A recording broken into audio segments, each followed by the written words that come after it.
The foot is the region of the lower limb. It is located below the ankle joint.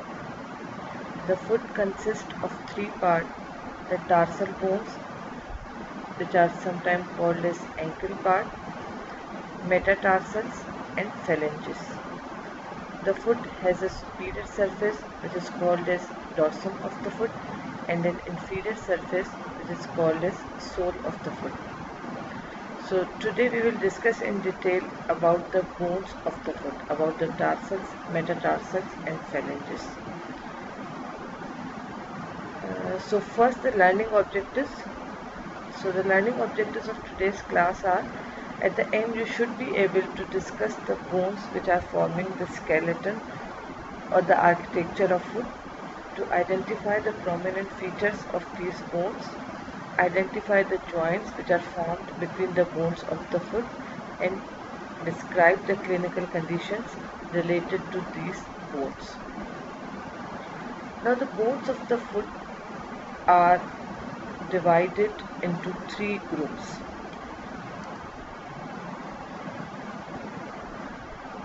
The tarsals, metatarsals, and phalanges. Now this is the skeletal framework of the foot. The bones are divided into three groups: the tarsals, which are 7 in number, metatarsals, which are 5 in number, and phalanges, which are 14 in number. Because the lateral foretoes has 3 phalanges, whereas the medial big toe has only 2 phalanges. So total there are 14 phalanges, 5 metatarsals, and 7 tarsal bones. These are the tarsal bones, these are the metatarsals, and these are the phalanges. So the first are the tarsal bones. The tarsal bones are 7 in number. The tarsal bones are arranged in 3 groups: the proximal group, intermediate tarsal bone, and the distal group. So the tarsal bones are further arranged in 3 groups: the proximal group, which consists of 2 bones, talus and calcaneus. This is talus, this whole is talus, and this is calcaneus. These two are the bones of the proximal group. Then there is intermediate bone. In the intermediate group, only one bone is present, that is navicular, that is present on the medial side of the foot. The third is distal group. In the distal group, from lateral to medial side, there are 4 bones. The most laterally placed is cuboid, then 3 cuneiforms. This is cuboid, then 3 cuneiforms: the lateral cuneiform, intermediate cuneiform, and medial cuneiform. So total there are 7 tarsal bones, 2 in the proximal group, that is talus and calcaneum, 1 in the intermediate group, that is navicular, which is present on the medial side of the foot, and 4 bones are present in the distal group, from lateral to medial, cuboid, then 3 cuneiforms: the lateral cuneiform, intermediate cuneiform, and the medial cuneiform. Now first, the proximal group, which consists of 2 bones, the talus and the calcaneus. The talus is the most superior bone of the foot and sits on the top, and it is supported by the calcaneus. This is the talus. Look at the picture. This is the most superior bone of the foot. It sits, or it is present superior to the calcaneus, and it is supported by the calcaneus. It articulates above with the tibia and fibula to form the ankle joint, and projects forward to articulate with the intermediate tarsal bone, that is navicular. This is talus articulates superiorly with the distal end of the tibia and fibula to form the ankle joint. We have already studied about the ankle joint as well. But anteriorly it projects to articulate with the navicular bone, which is the bone of the medial side, and it is the bone of the intermediate group. The second bone is the calcaneus. This is the largest bone of the foot. Posteriorly, it forms the bony framework of the heel, and anteriorly, it projects forward to articulate with one of the distal group of tarsal bone, that is cuboid. So this hole is the calcaneus, which is the largest bone. Posteriorly, it forms the heel, whereas anteriorly, it articulates with the cuboid. Now the cuboid is the lateral bone of the distal group. Now come to the talus, which is the bone of the proximal group. The talus is snail shaped.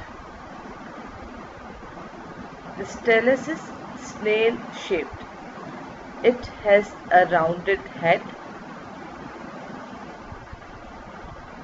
broad neck and expanded body. So the talus has three parts: the rounded head, broad neck and expanded body. The head, this is the head. Anteriorly, the head is dome shaped for articulation with the navicular bone. This is the head. Anteriorly, it is dome shaped for articulation with the navicular bone. This is the head of the talus, which articulates with the posterior aspect of the navicular bone.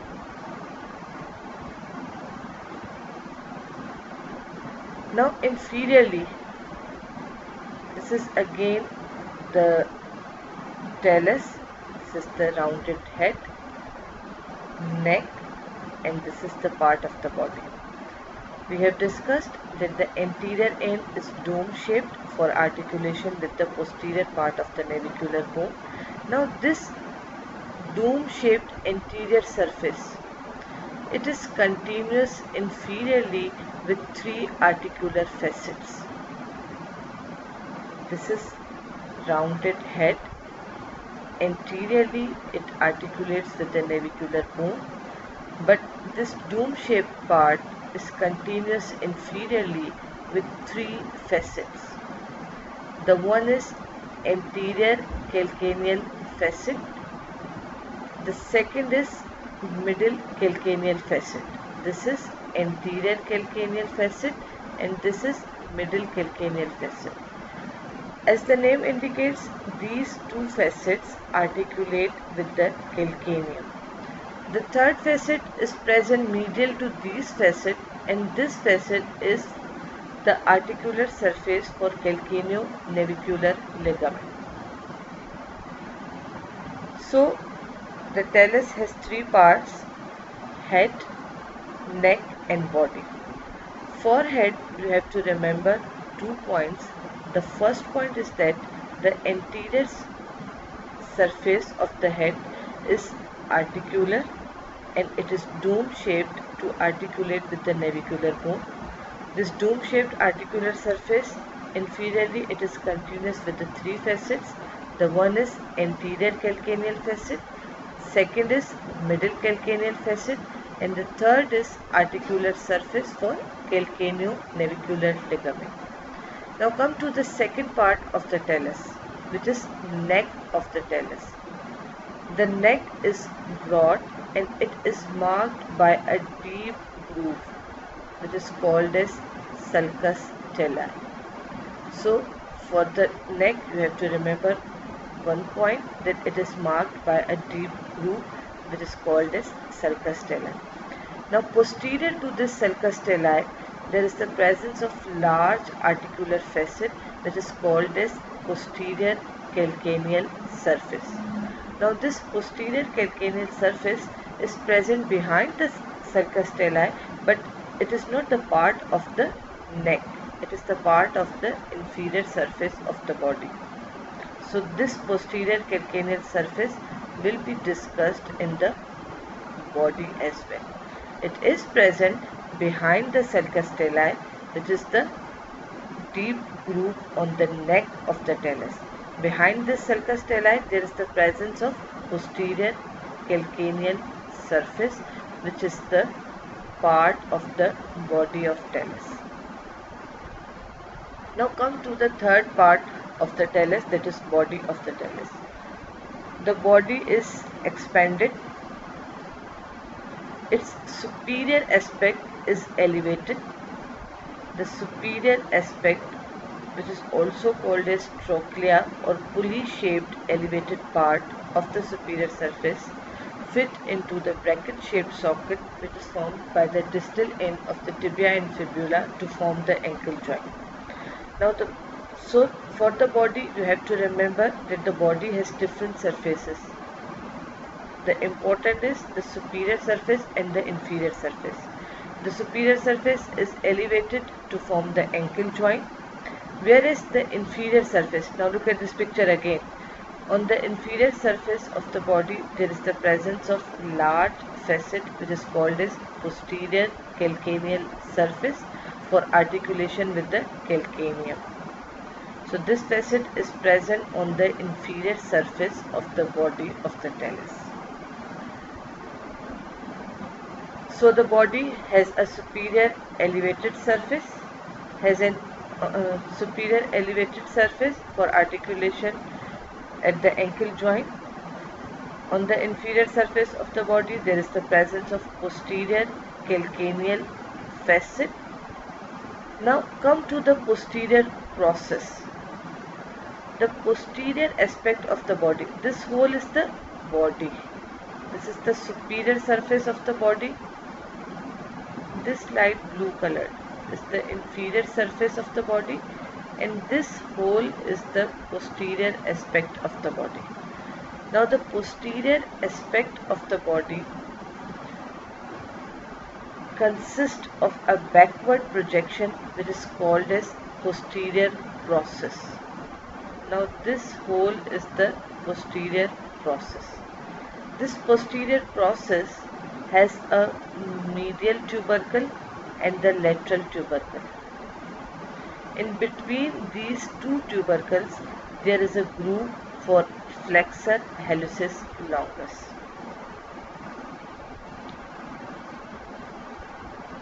Now look at the picture. This is the groove for flexor hallucis longus between the medial and lateral tubercles of the posterior process. So the body which is expanded has a superior surface which is elevated to form the ankle joint, inferior surface which bears a large articular facet which is called as posterior calcaneal surface. Posteriorly, the body has a backward projection which is called as posterior process. This whole is the posterior process which has three parts, the medial tubercle and the lateral tubercle. In between the medial tubercle and the lateral tubercle, the third structure is present which is groove for flexor hallucis longus. Clear? So the talus has three parts: the rounded head, broad neck and expanded body. The forehead, you have to remember that anterior surface is articular and it is dome shaped for articulation with the navicular bone. This dome shaped articular surface, inferiorly it is continuous with three facets, that is anterior calcaneal, middle calcaneal and articular surface for calcaneo-navicular ligament. Then for the neck, you have to remember that on the neck there is the presence of sulcus stellae. Now come to the body. The body has two surfaces, the superior surface, the inferior surface, and the posterior process, which is the backward projection of the body of the talus. Now come to the second bone of the proximal group, that is calcaneus. The calcaneus sits under and supports the talus. It is an elongate, irregular, box-shaped bone. The calcaneus projects behind the ankle joint. This is ankle joint. But this calcaneus projects behind the ankle joint to form the skeletal framework of the heel. This is the heel, which is formed by the calcaneus bone. Now, this heel has a posterior surface.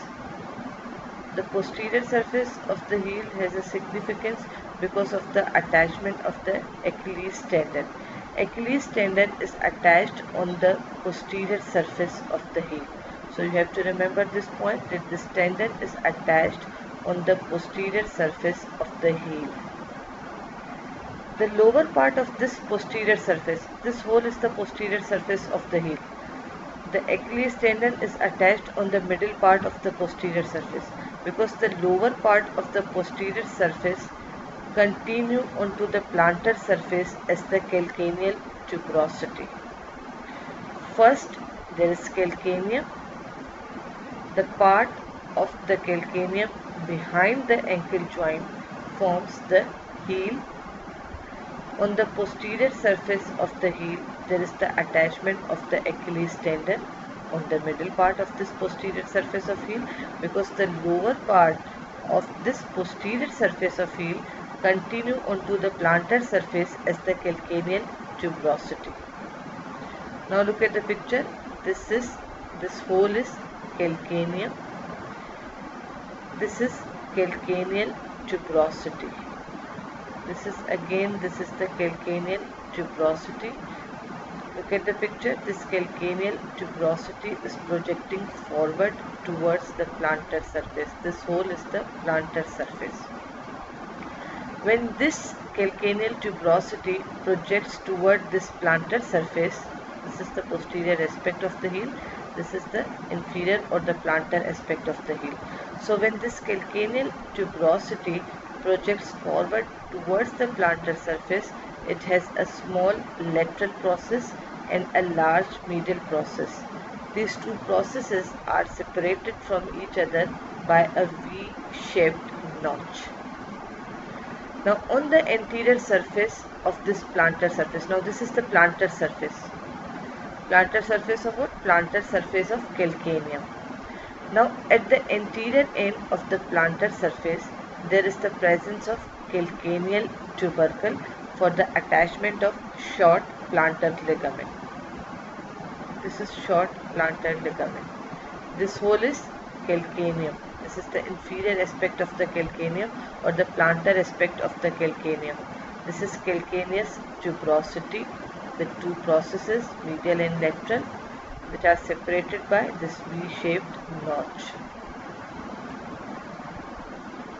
On the anterior aspect, this is the calcaneal tubercle for the attachment of this short plantar ligament, which is also called as plantar calcaneocuboid ligament.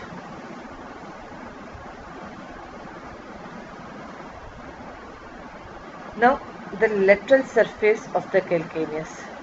The lateral surface of the calcaneus, look at the lateral surface. The lateral surface has a smooth contour except these two prominent or raised areas. Except these two prominent areas, the one is fibular trochlea. This hole is the lateral surface, which is smooth except these two raised areas.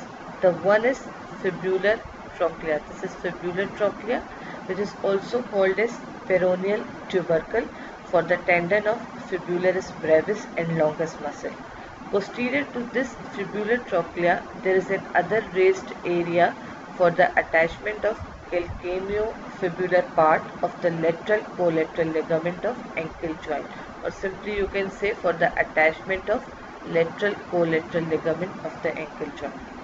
So for the lateral surface, you have to remember that it is smooth with two elevated areas. The one is fibular trochlea for the attachment of tendon of fibularis brevis and longus.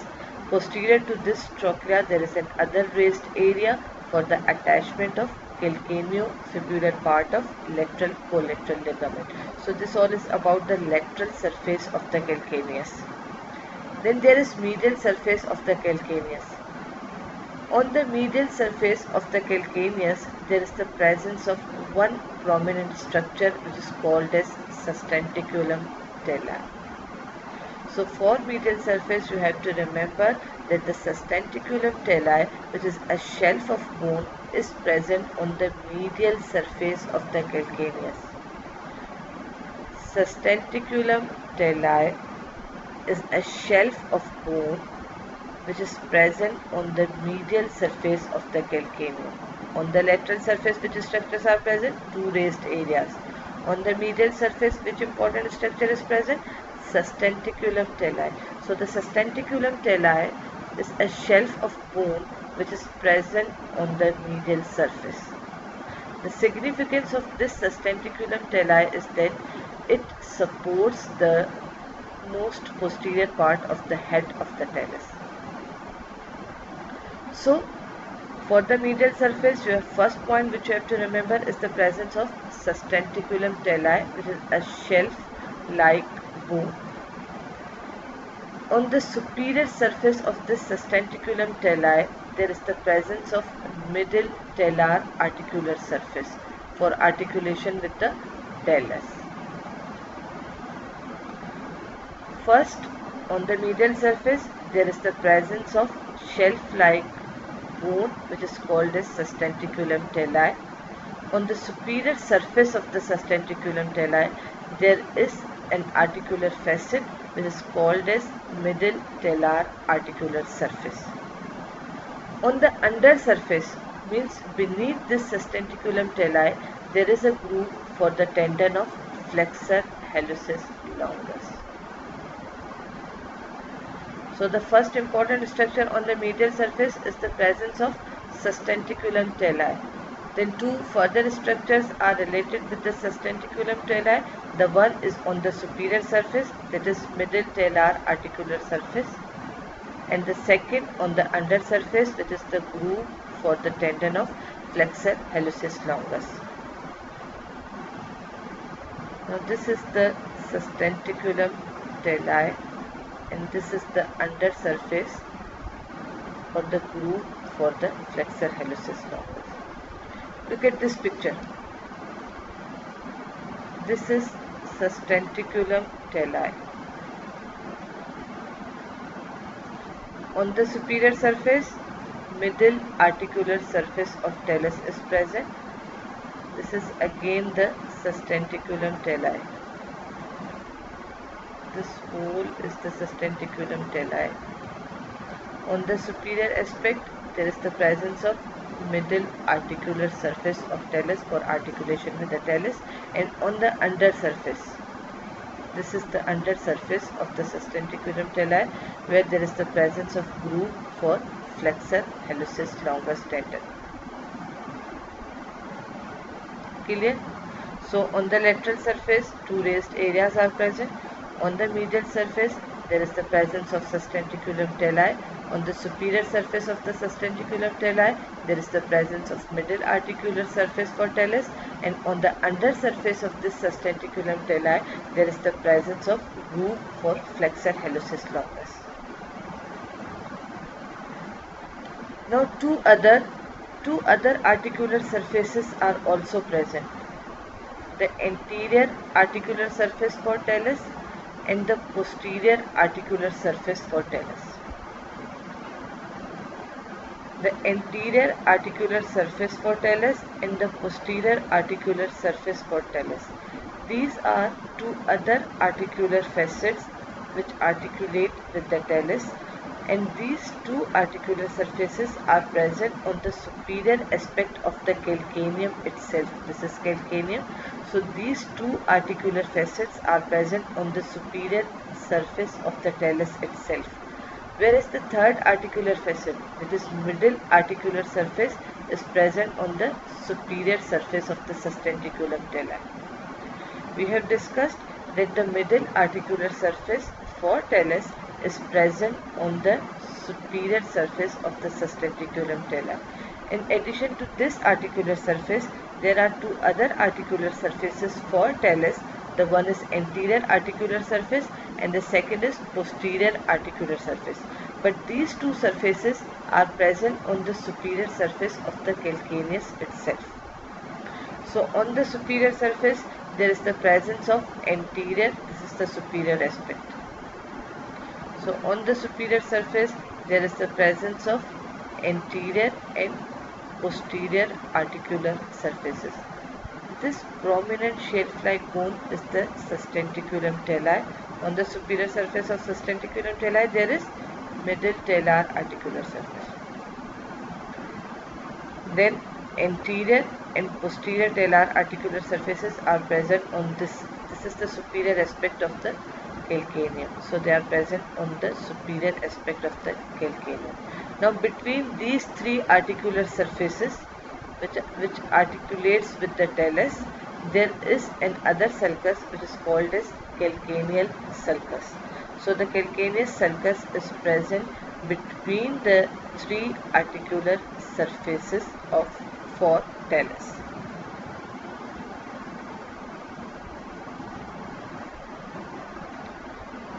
Now there is another structure which is present in between the calcaneus and the talus.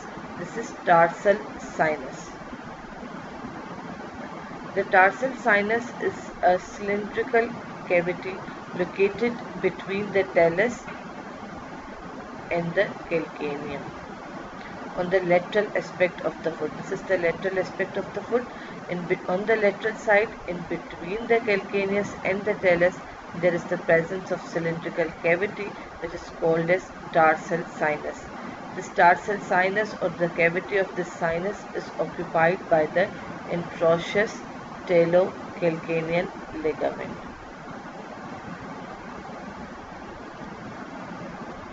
So this all is about the bones of the proximal group. So on the proximal group, two bones are present. The one is talus and the second is calcaneus. Now the intermediate tarsal bone, that is navicular. The navicular is the bone of the intermediate group, or we can say it is present in between the proximal and distal tarsal bones. This navicular bone is boat shaped, which is present on the medial side of the foot. This navicular articulates behind with the talus. Which part of the talus? Anterior dome shaped part of the head of the talus. We have discussed earlier that the head of the talus, this is head of talus, is dome shaped anteriorly, which articulates with the posterior part of the navicular bone. So this navicular bone, which is boat shaped, located on the medial side of the foot, articulates posteriorly with the talus, and anteriorly it articulates with the lateral in front, and on the lateral side it articulates with the distal group of tarsal bone. On the lateral side it articulates with the cuboid, and inferiorly it articulates with the remaining three bones of the distal group, that is lateral, intermediate and medial cuneiform bone. So for navicular, the first point is it is the bone of the intermediate group, boat shaped, located on the medial side of the foot, articulates posteriorly with the talus, laterally with the cuboid, and anteriorly with the cuneiform of the distal group. Now this navicular bone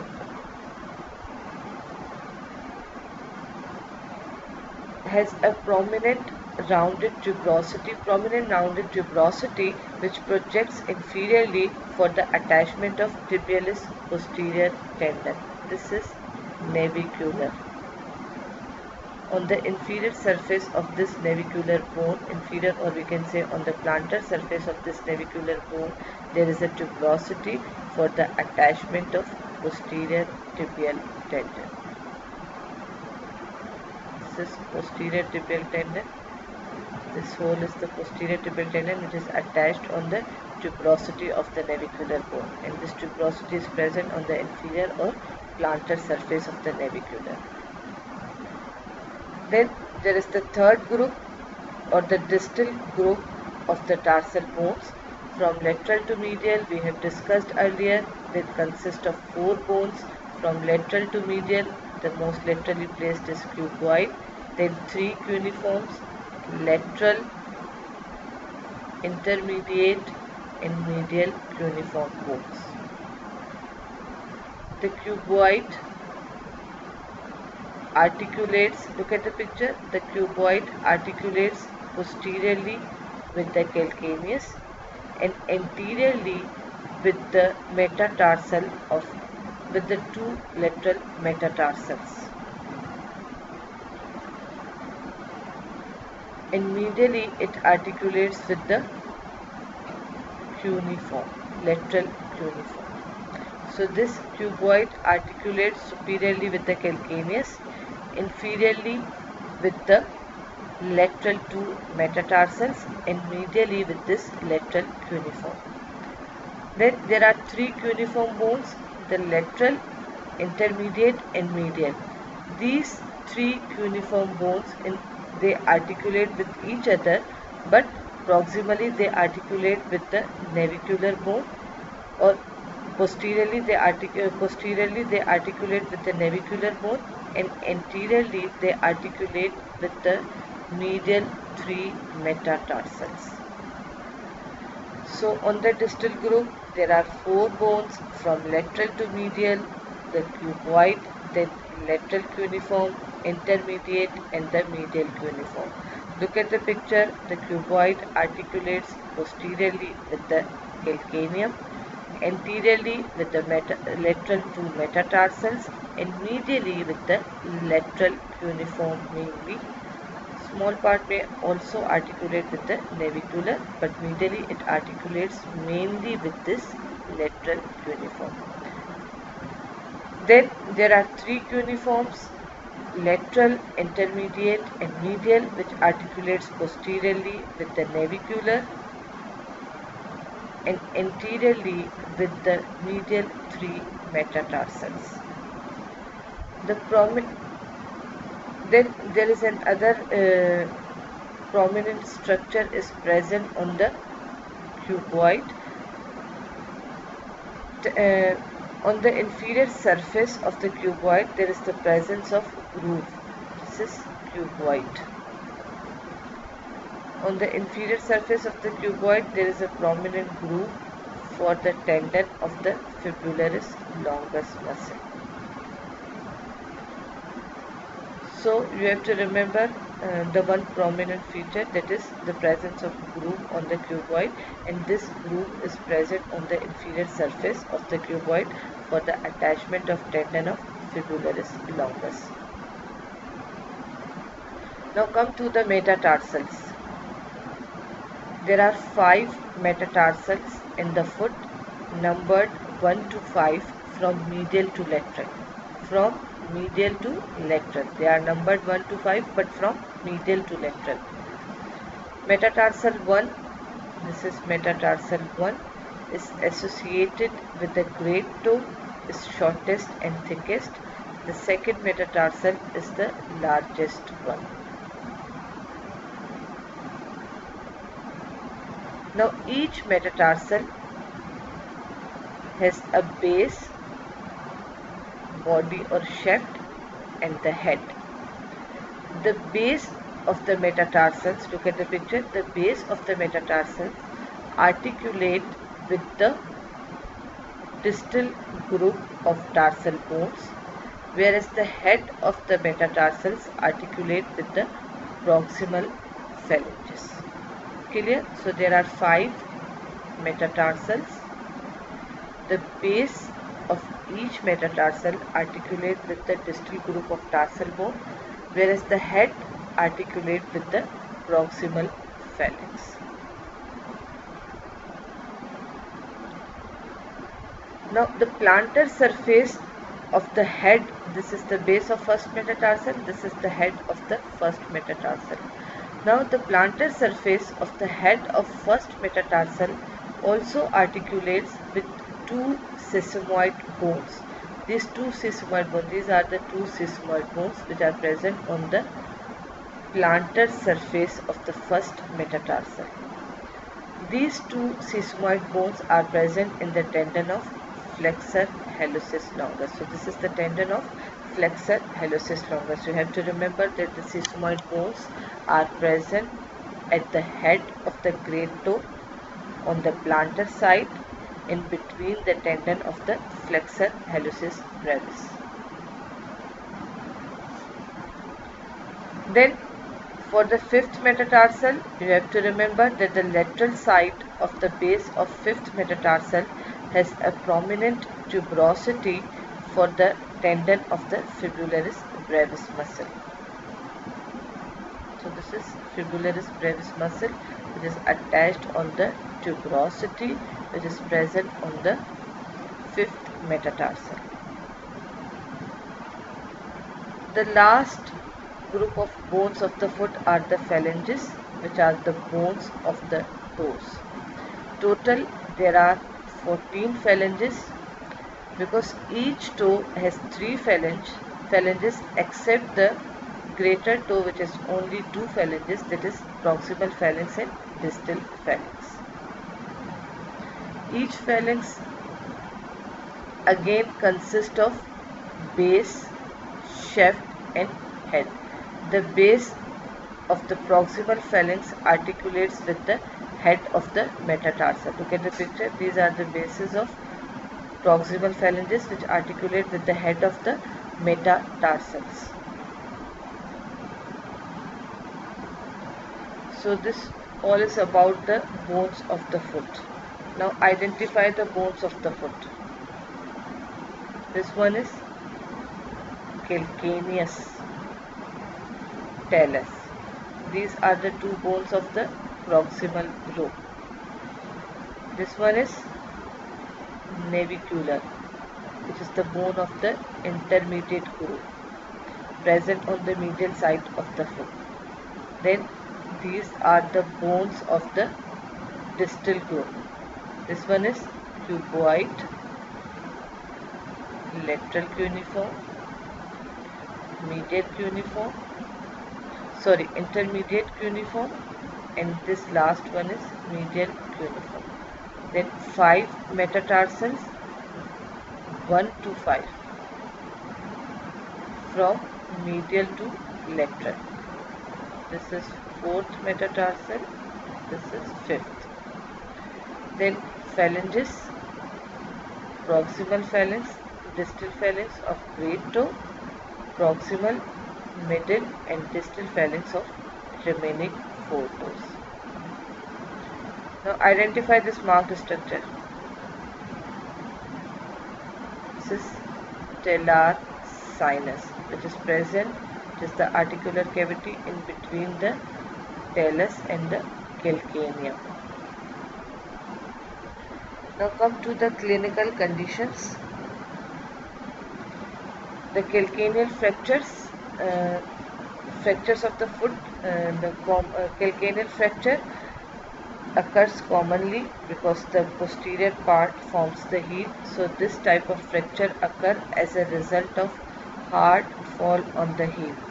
The calcaneal fracture is usually, this is the fracture of the calcaneum, which may occur in the which causes the rupture of this calcaneus into various pieces, or the calcaneum is broken down into multiple pieces. This calcaneal fracture is usually disabling because it disrupts the subtalar joint as well. The subtalar joint is also called as talocalcaneal joint, formed between the talus and the calcaneum. When there is the fracture of the calcaneus, this fracture may be associated with the fracture or the dislocation of the talocalcaneal joint.